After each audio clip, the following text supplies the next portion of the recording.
কেমন আছেন আপনারা? আসলে মঞ্চে অনেকেই মুরব্বীজন বসে আছে, সবাইকে আপনারা চেনেন, আমরাও চিনি, নাম বলে সময় নষ্ট করলাম না। আমরা আপনাদের মাঝে আজকে আসছি বিশেষ একটা উদ্দেশ্যে। জাতীয় সংসদ নির্বাচন আগামী ফেব্রুয়ারিতে আমরা আশা করছি। তো এই নির্বাচনে অনেক প্রার্থী হবে, আপনাদের কাছেও আসবে তারা।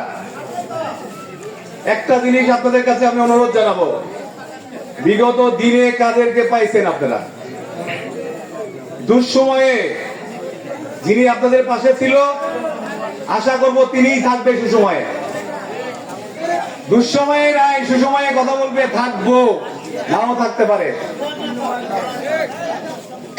এই বিগত গান্ধী সরকারের সময় থেকে দুঃসময়, যার জন্য খুব কষ্টে শত শত মামলা মাথায় নিয়ে যে লোকটা আপনাদের জন্য সব সময় কাজ করে চলেছেন এবং করতেছে নির্ঘুম, সকাল থেকে ঘুম থেকে উঠে রাত 12টা-1টা পর্যন্ত শুধু মানুষেরই কাজ করে, এমন একজন প্রার্থী আমরা পেয়েছি আপনাদের।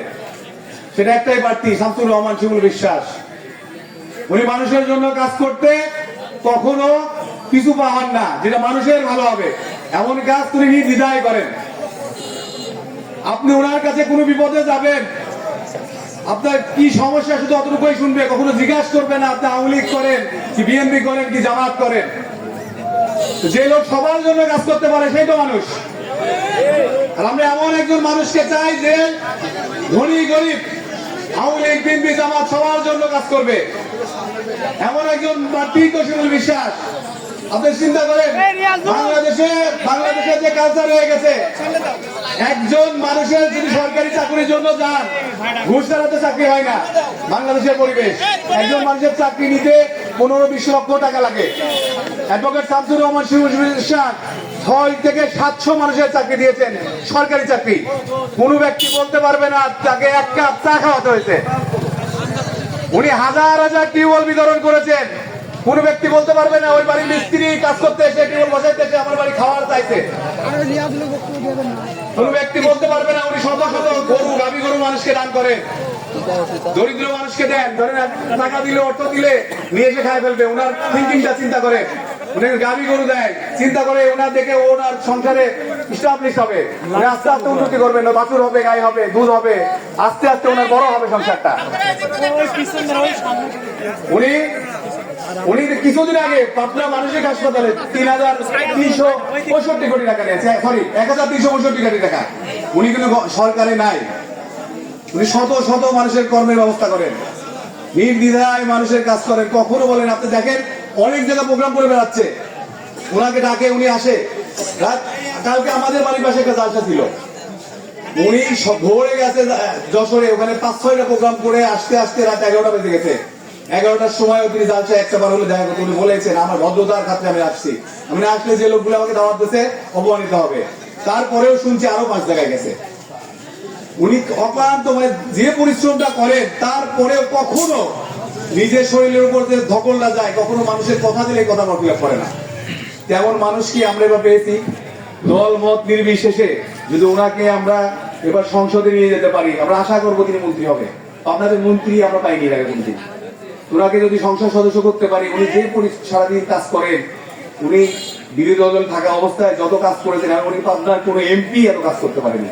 তাহলে ওনাকে যদি আমরা দায়িত্বটা দিতে পারি, তাহলে কাজের পরিধিটা কত বাড়াইতে পারবো আপনি কল্পনা করেন।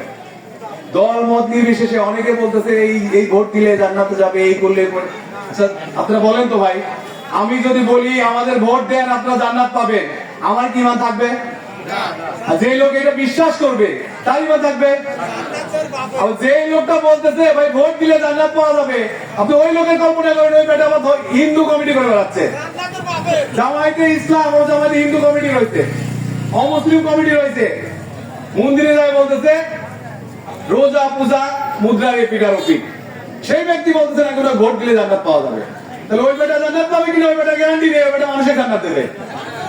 আপনার কাছে অনুরোধ থাকবে, যিনি মানুষের জন্য কাজ করতেছে নির্দ্বিধায়, আমার বিশ্বাস অবিশ্বাসের জায়গা কিন্তু নেই।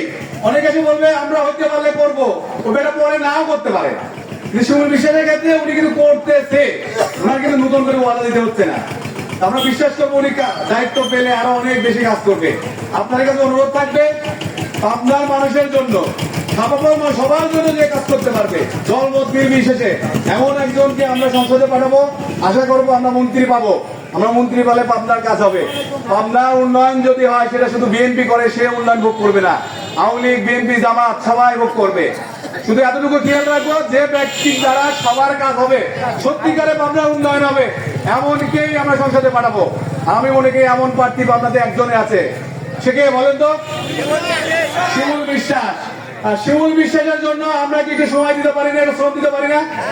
আমরা আপনাকে অনুরোধ জানাবো, প্রত্যেকটা মানুষ যেন প্রতিটা বাড়িতে, ঘরে, বিশেষ করে নিজের ঘর, নিজের পরিবার, নিজের মা বোনদের কাছে বলবো, ভুল করা যাবে না। পাবনার উন্নয়ন যাকে দিয়ে হবে তাকে আমরা সংসদে পাঠাবো। মানুষ অনেকে বোঝাচ্ছে, দেখেন কিছু মহিলা আসে যে তাবলিগের নামে কিছু ধর্মের কিছু প্রোগ্রাম করার চেষ্টা করতেছে। প্রোগ্রাম করতে করতে একসময় জামাতে করতে হয়। আশা করবো এই লোকটা পাইলে সামনে যায় বলেন, আপনাদের এখানে আসছেন, আপনি ভোট চাইতে আসছেন, জামাতে বলতে চান জামাতে ভোট দিলে ভেস্তে পাওয়া যাবে, পাওয়া যাবে, ওই পাওয়া যাবে। তাহলে ভাই আপনারা যে হিন্দু কমিটি করতেছেন ওনাদের কোথায় নেবেন? যে হিন্দু কমিটি আপনাদের রয়েছে ওনাদের কোথায় নেবেন? অমুসলিম যে কমিটি করতেছেন ওনাদের কোথায় নেবেন? বলেন ভাই এইসব ধোঁকাবাজি বাদ দিয়ে সত্যিকার আপনি রাজনীতি দল করতেছেন, ভোট চান, মানুষের ভোট চান, ধর্মের দোয়াই দিয়েন না। আর মানুষ এগুলো খায়ও না এখন। আপনার অনুরোধ জানাবো, শিমুল বিশ্বাসের জন্য একটু শ্রম দেন। আমরা শ্রম দিচ্ছি, আপনারা যদি একটু শ্রম দেন, সাধারণ মানুষ আপনারা, আমরা নেতা অনেকে ভাবে যে ভোট চাইতে গেলে বেটারা নিজের স্বার্থে মনে যাচ্ছে। আপনারা যদি একজন মানুষকে বলেন, উনি আপনার কথাটা গুরুত্ব দেবে। আপনার কাছে অনুরোধ থাকবে, একবার ছাত্র রহমান শিমুল বিশ্বাসের জন্য কাজ করবেন, নারী শিশুর জন্য কাজ করবেন। আগামী দিনে, বিগত দিনে যে কষ্টগুলো মানুষ করছে, সে আওয়ামী লীগ হোক, বিএনপি হোক, জামাত হোক, আমরা যে কষ্টটা ভোগ করছি গত 17 বছর, আশা করবো আওয়ামী লীগের লোক এই কষ্ট ভোগ করবে না। আমরা এমন আচরণ করবো না মানুষের সাথে। এই ওয়াদা রেখে আজকের মধ্যে এখানে শেষ করছি। আসসালামু আলাইকুম। ধন্যবাদ টর্নেডো বিশ্বাসকে এ পর্যায়ে বক্তব্য রাখার জন্য।